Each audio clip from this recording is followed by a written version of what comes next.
Welcome back. All right, so this is CBR number 5. Took place last Sunday in Carson. This is 35 plus.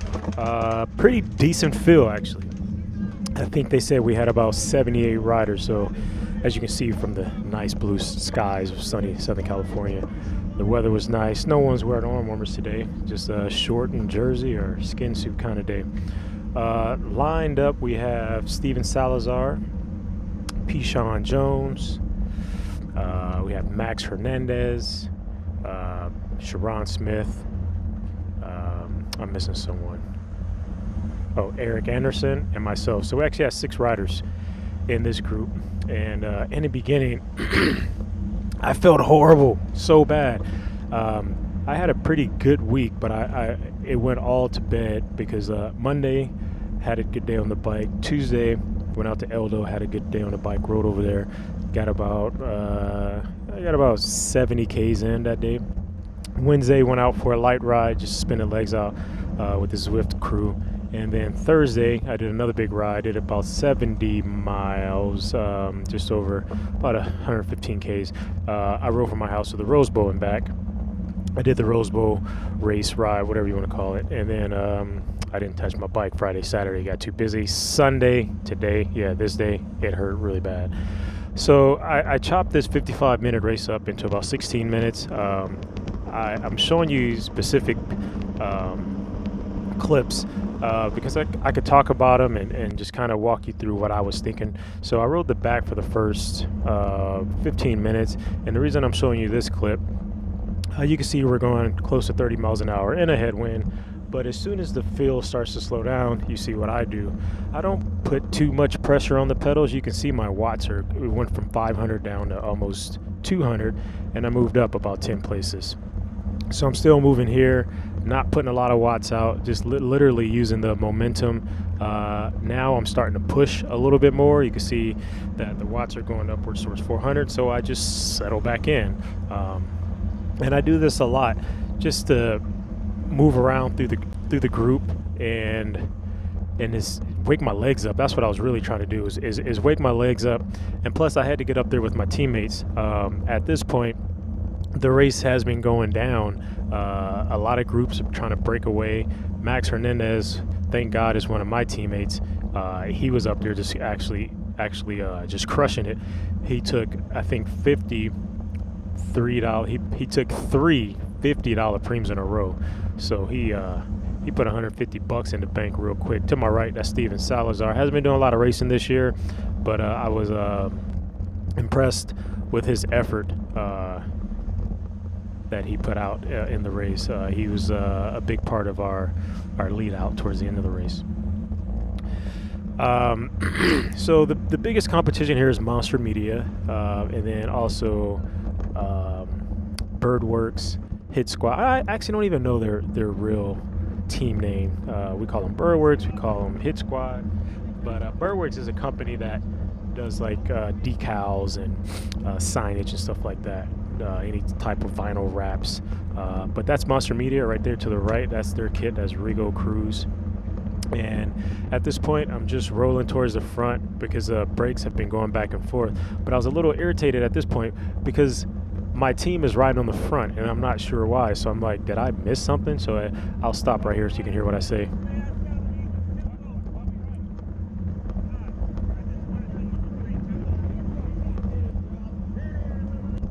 So basically what I said to Sharon, I said, why are we riding? There's no need to be on the front wasting energy. So as soon as I said that, of course, groups are going. Luckily, the other guy was Aaron Wembley. I saw him just going across to the move, following the moves, I should say. And then Eric Anderson, who is showing some really good form right now, went with it, but I didn't like the move. It was too many guys. Danny Cam right there to the right is one of the proven closers in the group, and I'm not going to allow him to be into a group without Sharon or I. Not saying that the other guys can't beat him.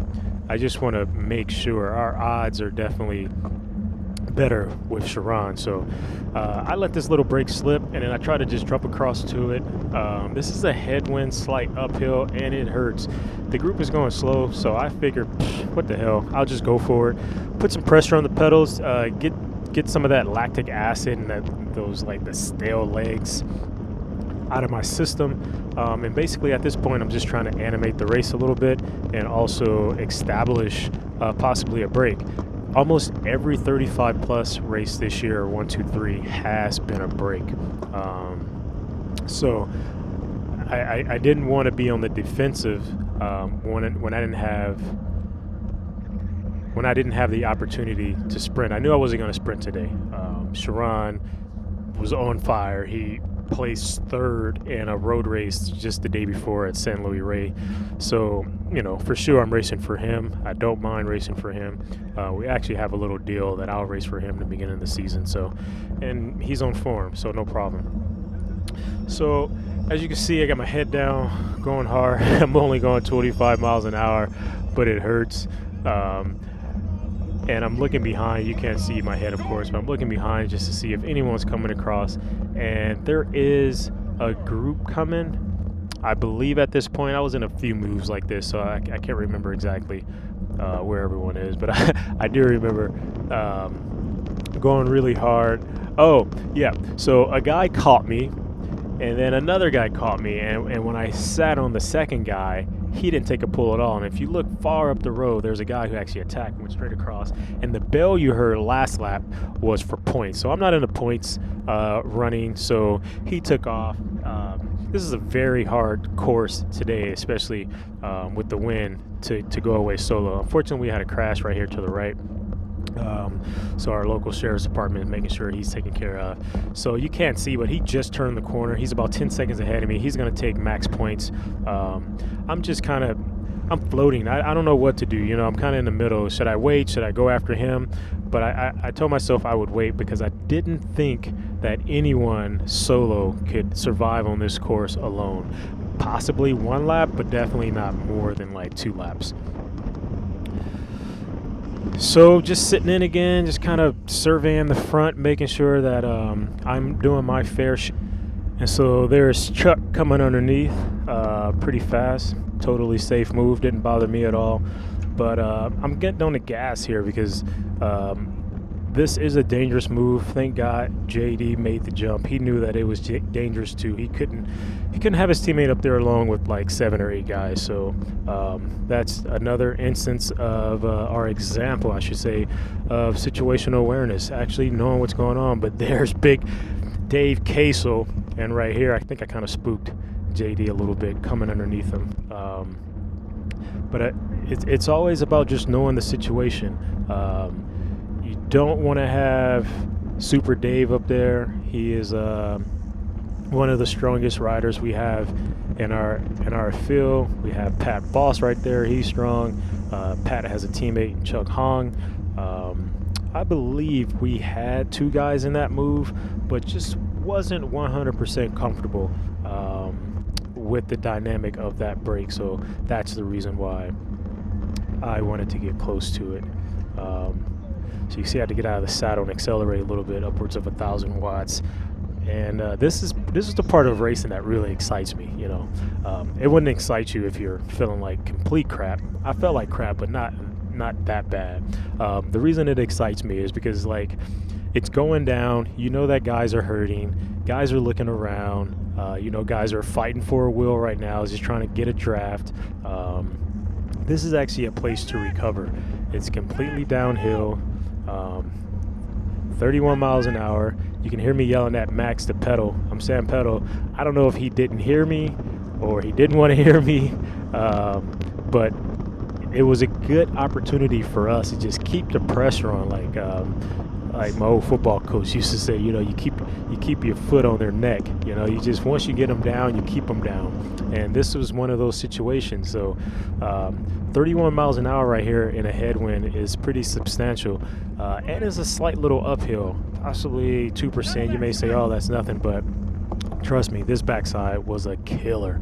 So again, I'm yelling at Max just to keep the pressure on. And I could tell a little bit that he was hurting. He had been putting in a lot of work, and I just told him, hey, I got you. So here I am. I lock in, and got this uphill headwind again. And so I sped it up just for time's sake here, because this was a long, deep effort for me. I had one guy company. Sharon told me to look out for this guy. He said he has some good closing speed. We were not good breakaway partners. You know, I was doing about 450 to 500 watts, and he was doing less than that. So right here, I popped out. I, you know, hit about 900 watts, and I got away from him because I felt like I can go faster by myself. And I did that for about a lap, and then I had two guys bridge across to me, which was Kevin Phillips and Rigo Cruz. So I see those guys coming right now, so I back off a little bit because those are two really good, strong riders. Phillips is a very good endurance rider, very good track rider. So right now it's 2 against 1, so I miss a couple pulls so I can recover. This is a start-finish area. I want to do my fair share, so I go ahead and pull through a little bit. But this break did not last long. I'm pretty sure the feel was just like, no, no, no. Because between the three of us is a pretty good combination. You have one guy who's a straight diesel, which in Rigo. Then you have Kevin Phillips, who's just a nice, smooth endurance rider. Then you have me, which I felt like if we made it to the end, I could have won there. So now we are getting down to the end. It's about 3 minutes left in this video, so bear with me. Thanks for watching. That was Thurlow Rogers to my left. You don't know who Thurlow is, go ahead and look him up. He is a cycling legend, at least amongst the American history here. So right in front of me is Stephen Kim. He's new to racing. I've been racing for a few years, but have come a long way, man. He started the season absolutely on fire, just hurting everyone on the team. So right now, this is what I was talking about when I said I didn't have to talk to the guys. Everyone knows this is the time you get to the front. This is the time we put everything on the line for Sharon Smith, our closer. So right now, this is the last lap. Steven Salazar is absolutely killing it right here. He's got Dave Casel and Danny Cam, who is a sprinter for Monster Media. They are in between us, which is totally fine. It worked out to our advantage, because if we were too far to the front, I'm not sure we would have made it all the way across the windy section. But when you have someone like Salazar taking a pull right now, he's probably doing about 34 miles an hour. It really helped get us through this section right here, which is extremely hard. So keep in mind, there's 70 guys behind us. Everyone behind us is at a full advantage right now. So I'm yelling to Steve, up, up, up. Steve is way over geared right here. He can't get on top of the gear. He's going, but he's just not going hard enough. Got a little hook from Danny Cam there. And then he hooks me just to let him know that I was there. And so we turn this corner, and it's basically about 600 meters to the finish. I give a little gap so I can make a run at the two riders. I knew they couldn't ride away from me. I have Sharon in tow, and I was debating to go left or right. I said, well, you left too much room on the right, so I'm gonna go right, then I'm gonna push you out to the left, which I did, pushed him out. Now I can take the corner the way I want to take it, all the way from the apex all the way over. I get out of the saddle again, knowing that Sharon is in tow. I want him to go to my left, so I move over to the right, and then I close the door a little bit more, force Danny Cam to go around the long way. I sit up. Sharon takes the win. I actually rolled across the line fourth, and Max Hernandez is celebrating the excellent work. So good job all in all. We're gearing up for Dana Point, and please subscribe to my videos at YouTube. Appreciate you guys. Peace.